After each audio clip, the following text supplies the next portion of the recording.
Hi friends, welcome to our YouTube channel. आज हम लोग खोरठा में सोंध माटी कहानी संग्रह का 10वां कहानी हूब हूब पढ़ेंगे। हूब का अर्थ होता है सामर्थ्य, ताकत। तो चलिए हम लोग स्टार्ट करते हैं।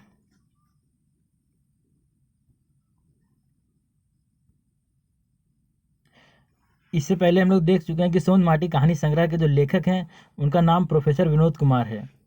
लेखक परिचय भी हम लोग इससे पहले वाली कहानी में हम लोग देख चुके हैं। चलिए देखते हैं और आगे बढ़ते हैं। इनका जन्म 1961 में हुआ था, दारू झुमरा हजारीबाग में। पिता का नाम मथुरा प्रसाद। ये जो बुक है सोंध माटी, इनका जो प्रकाशन हुआ था, पहला प्रकाशन 1990 में और द्वितीय प्रकाशन 2017 में। प्रकाशक जो था, कहाँ से प्रकाशन हुआ था, वो जनजातीय भाषा एकेडमी, बिहार झारखंड से। नेक्स्ट, इसमें कुल कहानियाँ कितनी हैं? 10 कहानियाँ हैं और कविताएं 31 कविताएं हैं। कहानियों के नाम उबार, जिनगिक डुआनी, धुआं धंधा, माइकेलोर, अजवायर भौजिक बेंडाइल छुआ, दो पहला जोंडरा, ओ दीदार, मलकी बहू, भीतर बाहर और हूब है। चलिए अब हम लोग हूब कहानी को विस्तृत रूप में देखते हैं, सो भी खोरठा में देखते हैं। One by one, line by line हम लोग उसको हिंदी करते चले जाएंगे।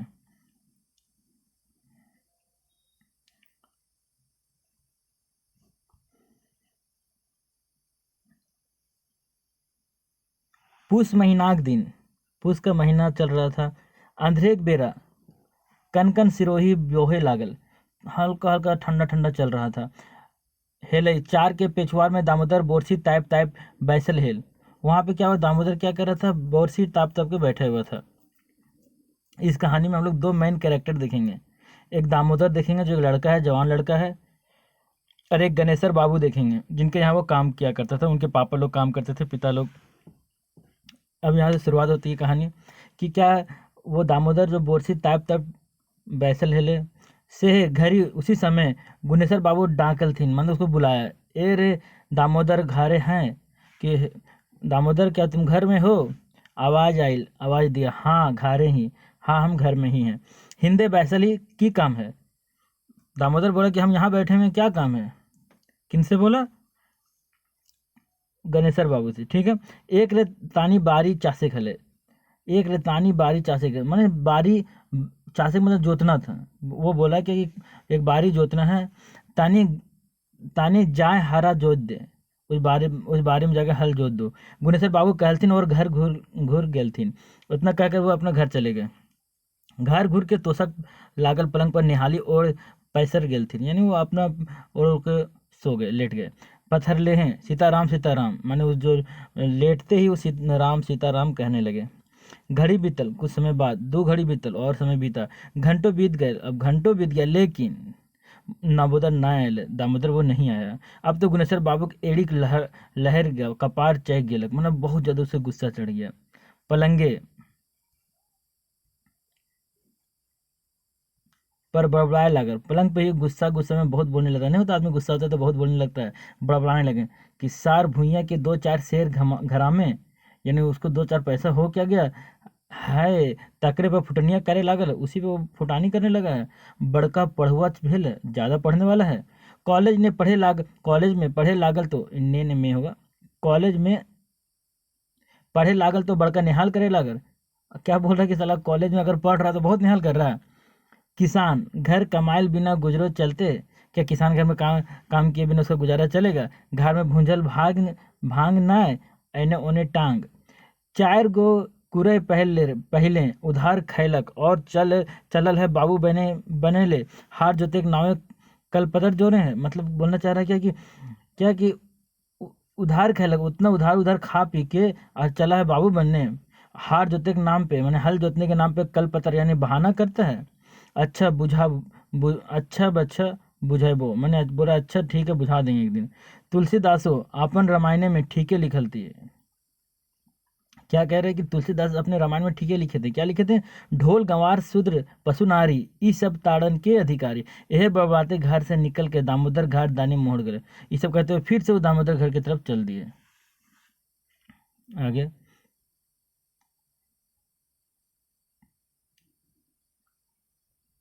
दामोदर घर जैसे ही गेलत, जैसे ही वो दामोदर के घर तक पहुंचे, दामोदर कॉलेज जाए ले सफर, मैं कॉलेज जाने के लिए वो तैयार हो गया था। दामोदर सप्रोही देख कर, मैंने उसको तैयार देख कर उनकर मांस जारे लागल, बहुत ज़्यादा गुस्सा आ गया। ढोढ़ाइस उठलट, क्या है, ढोढ़ाइस उथलट, शर्म लागे हो, बोल के थोड़ा जो कि समा शर्म लागो कि ना जो हार जोतक छोड़ के कॉलेज जाए लागल ही, क्या तुमको शर्म लग रहा है जो हल जोतना छोड़ के कहाँ कॉलेज जा रहे हो? कॉलेज में पढ़ी, हाँ, क्या कॉलेज में पढ़ोगे? पहले पेट के जुगाड़ कर ले। कॉलेज में पढ़ना, लेकिन पहले क्या करो, खाना पीना अपना जुगाड़ कर लो। जहाँ तुम्हें खड़ा है वही हमार जमीन है। अब धमकी दे रहा है कि जहाँ तुम खड़े हो बाबू वो हमरा जमीन है। ये जमीन हमें हमर पुरखा तोर बापे के बसौलथिन, यानी इस यही जमीन में जो हमारे पुरखा लोग हैं वो तुम्हारे बाबूजी को बसाए थे।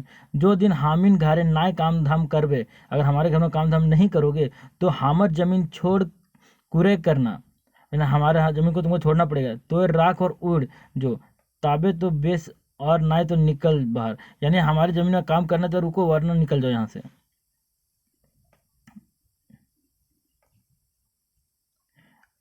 असल भुइयाँ है तो हाड़ कूट के काम धामी और अजवायर दिन ले मछलियों खोखरा मार। बोला कि अगर असल में भुइयाँ असल में काम करने वाले हो तो काम धाम करना पड़ेगा, ऐसे मछली से मार के बैठना नहीं है। पढ़ाई कोनो हंसी उठाए ओ नाव, माइनस प्लस पढ़ ले तो गोदी पगलाए जी। तो बोला पढ़ाई कोनो हंसी उठा ना हो, माइनस प्लस पढ़ ले तो गोदी पगलाई जाए। तो माने ज़्यादा पढ़े उड़ोगे तो दिमाग हो जाएगा, गोदी में दिमाग पगला जाएगा। और कुछ कहलती लेकर पहले ही दामोदर घर से बहराए गेल। और कुछ कहता उससे पहले क्या क्या ये सब सुना रहे थे उसको। ये सब सुनते सुनते क्या हुआ, दामोदर अपने घर से बाहर निकल गया, सुनबे नहीं किया उनकी बात। और घूर के गाँव नाम आवे क्रिया खाए, कि अब ऐसा कसम खा लिया कि अब गांव आबे नहीं करेंगे। दामोदर 7 भाई में से सोबले छोट रहे।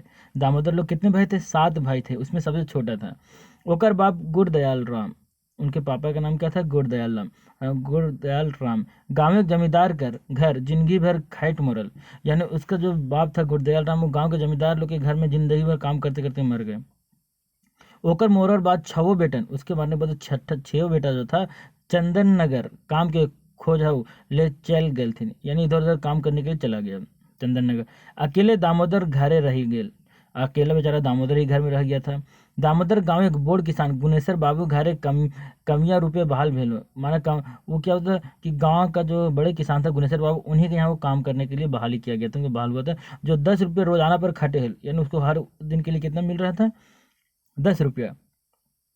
रहे 10 रुपया रोजाना से कोनो नियर आपन और अपने माँ के पेट चलवे हल, वही 10 रुपये से अपना और अपना माँ का पेट वो चलाता था, अपना खाना पीना कर लेता था, क्योंकि उसके घर में वो और उसकी माँ थी। पेट काट के गा बेगा कागज कलम किन पढ़ाइयो लिखाइयो कर दल, मतलब पेट काट उठ के कम खा पी के भी कलम कॉपी ले लेता था, पढ़ाई लिखाई करता था। ओकर शुरुए के साथ हेले सेले कोनो रकम मैट्रिक करी लेल, किसी तरीके से वो मैट्रिक अपना कर लिया। अब वो कॉलेज में नाम लिखाई लेलक, अब कॉलेज में भी नाम लिखा लिया। हरिजन होवे के चलते, हरिजन था, होवे के चलते 7वीं से मैट्रिक तक छात्रवृत्तियों पावला, यानी 7वीं से लेकर मैट्रिक तक क्या हो उनको छात्रवृत्ति भी मिला। यह छात्रवृत्ति के पैसा से अंगो पेट काट कर ले हेल घर में असगर बुढ़िया माँ घर ओगरे हेलिक। यही बोला क्या, यही छात्रवृत्ति पैसा का पाकर वो और पढ़ने भी लगा। उसके घर में अकेली उसकी माँ रह रही रहती थी। जे दिन दामोदर घर से हजारीबाग जाए के लिए अचक्के अकचके निकलल रहे से घर ही ओकर माए कहले, मैंने जिस दिन वो घर से निकल रहा था हजारीबाग जाने के लिए, तो उसकी माँ कही कि बेटा तो हमर खातिर फिर जल्दी घुरिया। उसकी बोली कि मेरे बेटा मेरे लिए तुम जरूर जल्दी आना। पाकल आम के कोनो विश्वास ना है, मैंने अपने आप को बोल रही कि हम इतना बूढ़े हो गए, अब मेरा कोई विश्वास नहीं कब तक रहेंगे कब तक नहीं रहेंगे, कखन से गिर जाए बा माँ के मुंह से ये बात सुन के दामोदर के भैर भैर आँख हिलोर हो गए। ये माँ के मुंह से अगर ऐसा बोल रही थी तो उसका आँख में आंसू भी आने लगा। मुदा गणेशर बाबू ढोटसल बात के याद करके, यानी उसका जो ताना वाला बात को याद करके, ये पढ़ लिख के एक बेस आदमी बने खावे खूब के चलते, मैंने इच्छा जाग गया था कि वो जो ताना मारता था जिसके कारण उसको पढ़ने लिख के बड़ा आदमी बनने की इच्छा, अच्छा आदमी बनने की इच्छा जाग गया था। वो उसी के चलते मन महसूस कर रह गया, फिर भी क्या कर मन महसूस कर जाना ही पड़ा पढ़ने के लिए। माँ बेचारी अकेले घर में और उसे पढ़ने के लिए जाना पड़ा। मने मन माँ के प्रणाम कर मने मने माँ के प्रणाम करके चल रहे थे। मैंने अपनी माँ को प्रणाम करके मने मन चल दिया। हजारीबाग पहुँचल तक काम के खोजे करे लगा, मैंने काम खोजने लगा। मुदा ओकर लायक कहीं काम नहीं भेटल, लेकिन उसके लायक कोई काम नहीं मिला। तब रिक्शा चलवे काम शुरू कर, तब वो क्या करने लगा, रिक्शा चलाने लगा। सांझे से यानी शाम से आधा रात तक रिक्शा चलवे और दिन में कॉलेज करे ओकर रोजनिक रूटीन बन गया। मैंने सुबह से वो क्या करता था, शाम से लेकर रात तक रिक्शा चलाता था और दिन में क्या करता था, कॉलेज आके पढ़ाई करता था। ये डेली का उसका रूटीन बन गया था। अंधेक बेरा ले 2 गो ट्यूशनी पढ़ाबे पका ले रहे, यानी अब सुबह सुबह तो 2 ट्यूशन भी पढ़ा लेता था। अबरी बछर वो बीए ऑनर्स प्रथम श्रेणी से पास कर गए, यानी इस साल वो बीए भी प्रथम श्रेणी से पास कर गया। आपन रिजल्ट के लाई घर घुरल तो ओकर माए खुशी के ठिकाना नहीं। अपने रिजल्ट को लेकर जब वो घर आया तो उसकी माँ के खुशी का ठिकाना नहीं रहा। परमेक जोरे लोर बहराई गेल, प्रेम से उसकी माँ का आंसू भी निकल आया। माए कहली, बेटा ऑल एक साथ है जो तुम्हें बेस्ट नौकरी पकड़ ले, यानी एक और थोड़ा सा उम्मीद है कि काश तुम अच्छा नौकरी पकड़ लेते। माँ के आशीर्वाद लेके दामोदर फिर शहर चल आयल और आपन धंधा में लग गए। दिन के समय दरोगा कंपटीशन की तैयारी करे। दिन में क्या करता था, दरोगा के कंपटीशन की तैयारी करता था। मार्च महीना में परीक्षा में बैसो गेल, यानी मार्च महीने में परीक्षा भी हुआ, उसमें बैठ गए। सेकरे रिजल्ट के आश्रम में कहीं नौकरी खातिर दौरा दौरी ना करल, यानी दरोगा के नौकरी के कारण उसका आश्रम में कहीं दूसरा नौकरी के लिए वो दौड़ा नहीं। माइक चिंता मुड़े राय कुछ पैसा जमा करे लागल। माँ का चिंता सोच सोच के अपना कुछ कुछ पैसा भी जमा करता था। संजोगे के बाद एक दिन रिक्शा लेके घर घूरे ले चल, एक दिन रिक्शे से घर के लिए चल दिए। डहरे माए खातिर 2 किलो लड्डू और झारी झूलो किन लेल, यानी 2 किलो माँ के लिए लड्डू ले लिया। ताल पेपर वाला भेटाए गेल, तब वहाँ पेपर वाला उसको मिल गया। पेपर किने के लिए डाकल, उस पेपर को खरीद लिया तो पेपर वाला आइल आर पेपर देलक। पेपर उघारे के जैसे वो पेपर खोल के देखे, दरोगा बने कंपटीशन के रिजल्ट पर नजर पड़ गए। अपन रोल नंबर देख कर तो दामोदर मारे खुशी से नाचे लगे। यानी देखे जब जैसे वो पेपर खोले, वो देखें कि वहाँ रिजल्ट उनका आया हुआ है और उनका नाम भी है, वो देख कर उनको बहुत ज़्यादा खुशी हुआ। कहल अब मायके नाचे लागल, मने कहल अब मायके आखिरी साध, यानी माँ के लिए जो आखिरी आखिरी जो इच्छा है टब पूरा है, अब पूरा हो गया। घर घुरल तो देखे कि ओ जे ओकर माए खाटी पर परल घड़ी घड़ी करे लागल है, यानी अब एकदम अंतिम समय आ गया उसकी माँ का। माए के गोड़ लागल चाल करल तो माए चाले ना करे, मैंने पैर पैर पकड़ के कुछ चाल किया, उससे बात करना चाहा लेकिन माँ कुछ बोली ही नहीं। आंख खोल कर देख ली तो चिन्ह ले कि ओकर बेटा दामोदर ओकर नजदीके खड़ा है। जब वो आंख खोल कर देखी तो देखी उसका जो बेटा है उसके नज़दीक आगे खड़ा है। हाथ के इशारा से कहिल, बेटा अब हम जा रहे हैं। वो हाथ के इशारा से कह दी बेटा कि अब मेरा अंतिम समय, अब हम जा रहे हैं। नीके सूखे रहिए, अच्छे से रहना। माई के ई दशा देख के दामोदर कब से लागल, उसको देखो अंदर से रोना आ रहा था। मुदा मन के धौर बंधाए के, लेकिन अपने मन को धौर मैंने हिम्मत बंधा के माई के कान में कह दिया, माए हम दरोगा की नौकरी खातिर चुनवाई गेलियो। क्या बोले कि माए हम दरोगा के लिए चुने गए हैं। माई के आंख खुशी से लोर बहे लागल, अपन हाथ दामोदर के ऊपर रख कर माए सिराए गए और उसका आँख खुशी से आंसू भी निकलने लगे और अपना हाथ दामोदर के ऊपर रख कर वो मर गई। घर में दामोदर असकरुआ रह गेल, मैं अकेला रह गया। दरोगा की नौकरी पकड़ल और दरोगा की नौकरी पकड़ के तो गांव में ढेरे दूर हो गया, गांव से ढेरे दूर हो गया। गांव यानी नौकरी पकड़ते गांव से दूर हो गया। सब कर्जा महाजन से निपटल, सब कर्जा जब महाजन से निपट लिया तो घूर बचर आने वाले समय में अपने अगले साल में अपन बिहो कर अपना शादी भी कर लिया। अब तो अपन परिवार संग नौकरी पर धनबाद रहे लगा। अब वो धनबाद में नौकरी करने लगा अपने परिवार के साथ। दुख सुख आदमी की जिंदगी में बराबर लगे हो, बोला कि दुख सुख तो जीवन में बराबर लगा रहता है, कखनो दुख तो कखनो सुख। दुख में जे आदमी काम आवे ओकर से बढ़ के बड़ा आदमी और कोई ना, जो दुख में काम आ जाए उससे बढ़कर कोई और बड़ा आदमी नहीं हो सकता। ना गुनेश्वर बाबू अपन परिवार संगे तीर्थ करे ले गंगा सागर गए थे। अब आइए हम लोग गुनेश्वर बाबू पे। वो अब गुनेश्वर बाबू को दिखा रहे उस समय कि गुनेश्वर बाबू अपने परिवार संग तीर्थ करने के लिए गंगा सागर गए थे। उनकर माँ तीर्थ से घुरी बारी घारी, उनकी जो माँ थी तीर्थ से जब घूम रही थी घारी बीमार पैल गई, बहुत ज़्यादा बीमार पड़ गई। हालत इतना खराब है गेलन कि बूढ़ी अब पर तब मतलब अब का तब हालत में हो गया, अब मरने वाली, अब तब मरने वाली है गलत।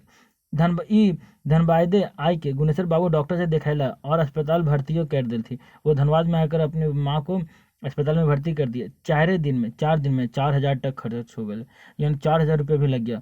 डॉक्टर कहल जे पेटे का ऑपरेशन करे पाते, डॉक्टर कहा कि अब पेट का ऑपरेशन करना पड़ेगा, जल्दी ऑपरेशन ना जो भेले बुढ़िया के बचावे ना पारबो, मैंने अगर जल्दी ऑपरेशन नहीं करेंगे तो जल्दी उसे बचा नहीं पाएंगे। अब तो बड़का समस्या भय गई, अब बहुत बड़ा समस्या हो गया था। क्या कि ऑपरेशन में 5,000 आए, मैंने ऑपरेशन में भी 5,000 रुपया लग रहा था, और कुछ पैसा तो पहले ही जमा करे पारत, उसके लिए पहले से भी पैसा कुछ जमा करना पड़ेगा। कहाँ से तुरंत आए तो इतना पैसा कहाँ से आएगा? गुनेश्वर बाबू सोच रहे इतना पैसा हम कहाँ से लाएंगे। यही सोचे लागला कि गुनेश्वर बाबू इतने ही में दादा दादा कर ले दामोदर पहुंच गए, जिसको धुतकारा था। दामोदर कौन है? जिसको धुतकारा था, आज वो दरोगा बन गया, और वो भी कहाँ था? धनबाद में ही था। वो जब पता चला किसी तरीके से उनको देखा, तो वो उनके पीछे पीछे आ गया हॉस्पिटल में, बोला ये दादा दादा करते हुए दामोदर बाबू पहुँच गए। पहुँचते ही पूछल कि की बात है? मैंने पूछा क्या बात है? किले ओखनी हिया ई हालत में बैसल, मैंने क्या जो इस हालत में तुम लोग यहाँ बैठे हो? गुनेश्वर बाबू तो बात कही देल थी, तब सब बात कह दिया और समस्या को रख लो, और सब अपना समस्या भी रख दिया, कैसे तो प्रॉब्लम है, पैसा भी नहीं है। दामोदर ढांढस बंधाए लो और झट रुपये का जुगाड़ कर दे रहे। अब दामोदर तुरंत सब पैसा के रुपया का इंतजाम भी कर दिया, उसको हिम्मत भी बढ़ाया। उतने ना उनका परिवार सबका अपन डेरा लाइन के, माने उसके परिवार को अपना डेरा भी ले आए, और खूब खातिर भाव करल, और खूब खातिर भाव कराए। डॉक्टर का ऑपरेशन सफल रहा, डॉक्टर का ऑपरेशन सफल हो गया। बूढ़ी माँ बच गेलक। अब बूढ़ी माँ जो मरने ही वाली थी वो बच गई। इस 10 दिन तक अस्पताल में रहल बाद गुनेश्वर बाबू परिवार के समेत घूरल। 10 दिन बाद परिवार के साथ वो वापस आ गए। जब तक उनकर माँ अस्पताले रहली, तब तक उनकर खातिर दामोदर अपन माँ नियर फल फूल खिलैलो रहल। माने जब तक उसकी माँ अस्पताल में रही, तब तक वो अपनी माँ के जैसे उसको फल फूल खिला रहा था। ये उदारता गुनेश्वर बाबू को एकदम बदल देलक। ये जो इतना उदारता था, जो इतना उदारता दिखाया था, ये उनके कारण उनको पूरे तरीके से क्या गुनेश्वर बाबू को बदल दिया। गाँव में पहुँच के गुनेश्वर बाबू अपना अपन मानसिकता पर बहुत अफसोस करला। जो सोच रहा था, जो उसका अपनी मानसिकता, जो रूढ़िवादिता मानसिकता थी, उस पर बहुत अफसोस कर रहे थे कि हम क्या सोचते थे। जेकरा छोट जायत कही के, माने जिसको हम छोटा जात समझते थे, करके तिरस्कार कह लो, दूर दरावे हेला ओहे उनकर इज्जत बचाए, वही हमारी इज्जत बचाए। ऊ मने भापला, वो मन में मान गया, जे जात से कोई बड़ा छोटा ना हो, माने जात से कोई बड़ा छोटा नहीं होता है। सबले प्रधान क्रम है, सबसे प्रधान जो मेहनत है उसका काम होता है। गाँव में जितना पढ़ल लिखल छुआ बढ़ता, गांव उतने तरक्की होते। गांव के जितना पढ़ल लिखल छुआ बढ़ेगा, माने गांव के जितना बच्चा लोग बढ़ेगा, गांव उतना ही तरक्की करेगा। चलिए कहानी कंप्लीट हो गया। अब हम लोग हिंदी में देखते हैं, सार संक्षेप में देखेंगे, कंप्लीट नहीं देखना। हम लोग तो पूरा लाइन बाय लाइन देख चुके हैं। दृढ़ इच्छा और उत्साह के साथ अपनी बलबूते एक गरीब छात्र के जीवन में सफल होने की कहानी है खूब। दामोदर एक गरीब मजदूर का बेटा है, 7 भाइयों में उसका नंबर 7वां है। उसके पिता गांव के जमींदार के यहाँ बंधुआ मजदूर हैं, और उनके यहाँ मजदूरी करते हैं, जिंदगी बिता देते हैं। किनके यहाँ? दामोदर जो है वो गरीब मजदूर का बेटा है, ठीक है। वो एक बंधुआ मजदूर है, और मजदूरी करते हुए पूरा ज़िंदगी बिता देता है। उसके सभी भाई काम करने दूर दराज शहरों में चले जाते हैं। बाप के मरने के बाद वह गुनेश्वर बाबू, किसके यहाँ? गुनेश्वर बाबू के यहाँ 10 रुपये रोजाना पर काम करता है, और किसी प्रकार माँ के साथ जी रहा है। दामोदर के मन में पढ़ने लिखने की तीव्र इच्छा रहती है, फलता समय बचाकर वह थोड़ा पढ़ लिख भी लेता है। इस प्रकार वह मैट्रिक पास करने के उपरांत कॉलेज ज्वाइन करता है। वहाँ उसे स्कॉलरशिप मिलती है और पढ़ाई जारी रहती है। एक दिन वह कॉलेज जाने के लिए तैयार होता है कि गुनेश्वर बाबू का बुलावा आता है। दामोदर के नहीं जाने पर गुनेश्वर बाबू स्वयं उसके घर आते हैं और उसे हल जोतने के लिए कहते हैं। दामोदर कॉलेज जाने की बात बताता है। इस पर गणेश्वर बाबू आग बबूला हो जाते हैं, गाली गलौज करते हैं। जाति सूचक गालियों का देने से दामोदर आहत होता है। दामोदर कॉलेज चला जाता है। कालांतर में वह बीए पास करता है, और आर्थिक तंगी के कारण पढ़ाई न छूटे इसके लिए वह रिक्शा भी चलाता है। इस प्रकार वह बीए ऑनर्स प्रथम श्रेणी में पास करता है। बाद में वह पुलिस इंस्पेक्टर बन जाता है। उसकी पोस्टिंग धनबाद शहर में होती है। दूसरी तरफ गुनेश्वर बाबू अपनी पत्नी के साथ तीर्थासन जाते हैं। उनके साथ उनकी माँ भी थी। वापसी के समय धनबाद में उनकी पत्नी ने, इनकी माँ, बीमार हो जाती है। डॉक्टर एपिडाजाइटिस की बीमारी बताता है और तुरंत ऑपरेशन करने की सलाह देता है। क्योंकि गुनेश्वर बाबू कई दिनों बाद तीर्थाटन से लौट रहे थे, अतः उनके पास इलाज करने के लिए पर्याप्त पैसे भी नहीं थे। संयोग से उनकी मुलाकात दामोदर से होती है। दामोदर यथा उनको बहुत सम्मान देता है और अपने खर्च से इलाज भी करवाता है, और गुनेश्वर बाबू और उनकी पत्नी, माँ, पूरे फैमिली को अब घर आवास ले आता है और पूरी तन्मयता से अवभगत करता है। गुनेश्वर बाबू दामोदर के व्यवहार से काफ़ी शर्मिंदा होते हैं, और अपने किए पे उन्हें गलानी होती है, उन्हें अपना खराब लगता है। वे मन ही मन में सोचते हैं कोई जात से बड़ा या छोटा नहीं होता, छोटा और बड़ा बनता है उनके व्यवहार से। अब हम लोग जो पढ़े हैं उसका वस्तुनिष्ठ प्रश्न, ऑब्जेक्टिव प्रश्न देखेंगे, आप लोगों को सॉल्व करना है। खूब कहानियाँ के मुख्य पात्र के लागे, इनका मुख्य पात्र कौन है? क्या दामोदर बाबू, महेश्वर बाबू, गुनेश्वर बाबू, गुरदयाल कौन है? दूसरा क्वेश्चन, गुनेश्वर बाबू दामोदर के की डाकल है, माना गुनेश्वर बाबू जो दामोदर के क्या डाकल है, क्या कहे बुला रहे थे, किस लिए बुला रहे थे? खाए खातिर, मोरे खातिर, मारे खातिर, सॉरी, हार जोते खातिर या पढ़े खातिर? दामोदर पढ़ लिख के की बने, पढ़ लिख के क्या बना था? मास्टर, दरोगा, वकील, नेता? गुनेश्वर बाबू तीर्थ करे कहाँ गेल रहे? गुनेश्वर बाबू जो तीर्थ करने के लिए कहाँ गए थे? काशी, हरिद्वार, प्रयाग या गंगा सागर? दुखे दुखे बेरा गुनेश्वर बाबू के कौन साथ दिलक, यानी दुख के समय गुनेश्वर बाबू को कौन साथ दिया था? दामोदर, गुरदयाल, गुनेश्वर का बेटा या गुनेश्वर बाबू की बेटी? तीर्थ ले घुरे बेराए के बेजार भेल रहे, माने तीर्थ से घूमने समय उससे कौन किसका तबीयत खराब हो गया था? गुनेश्वर बाबू का, गुनेश्वर बाबू के माँ का, गुनेश्वर बाबू के बाप का या गुनेश्वर बाबू के भाई का? ठीक। खूब कहानियाँ कौन संदेश नुकायल है, इसमें कौन सा संदेश दिया गया है? जाति पाति भेदभाव टा बेजाय लागे, दहेज प्रथा ता सामाजिक एगो बोर समस्या, का और खादुइयो या कोनो संदेश न है? खूब माने की हवे? लगन, उत्साह या सामर्थ्य या तीनों? दामोदर कौन जात के हले? भुइयां, तेली, कुम्हार, कोनो नहीं? कॉलेज में के पढ़ो करे हल? कॉलेज में कौन पढ़ता? दामोदर, गुनेश्वर, गुरदयाल या केव ना? गुनेश्वर बाबू कौन कहानी में आयल है? गुनेश्वर बाबू किस कहानी में आए हैं? उबार में, खूब में, दो पहला जोंडरा में या मलकी बहू में? दामोदर कौन कहानी में आयल है? सॉरी दोनों है। ओ गुनेश्वर बाबू 11 में गुनेश्वर बाबू है, 12 में दामोदर है। 13 गुनेश्वर बाबू का हृदय परिवर्तन कैसे हुआ है? किस कारण से गुनेश्वर बाबू का हृदय में परिवर्तन हो जाता है? दामोदर के उपकार से, गांधी जी के भाषण से, विनोबा भावे की जीवनी पढ़ के या साधु महात्मा की संगत से? गंगा सागर तीर्थ करे ले कौन गेल रहे? गंगा सागर तीर्थ करने कौन गए थे? दामोदर परिवार, गिरजा बाबू परिवार, गुनेश्वर बाबू परिवार या जंगली? तीर्थ कैर के घुर घुरते लिखा गया, घुरते होगा। घुरते घुरते समय मतलब कौन बीमार हो गया था? गुनेश्वर बाबू का बेटा, गुनेश्वर बाबू के मेहरारू, गुनेश्वर बाबू की माँ या खुद गुनेश्वर बाबू? गुनेश्वर बाबू के दामोदर के व्यवहार से की सोचला? गुनेश्वर बाबू जो दामोदर के व्यवहार से क्या सोचा? कि जन्म से नए आदमी कर्म से छोट जा चाहे बोर हो। दूसरा, बोर जाते होइयो कि हमारा कर्म नीच रहे, गांव घर के जितना बेगैत पढ़े लिखे उतना बेस या सब है? चलिए, यहाँ हम लोगों का ये स्टोरी भी कंप्लीट हो गया है। और आपको अच्छा लग रहा हो तो आप इसे सब्सक्राइब कर सकते हैं, लाइक कर सकते हैं, शेयर कर सकते हैं। धन्यवाद।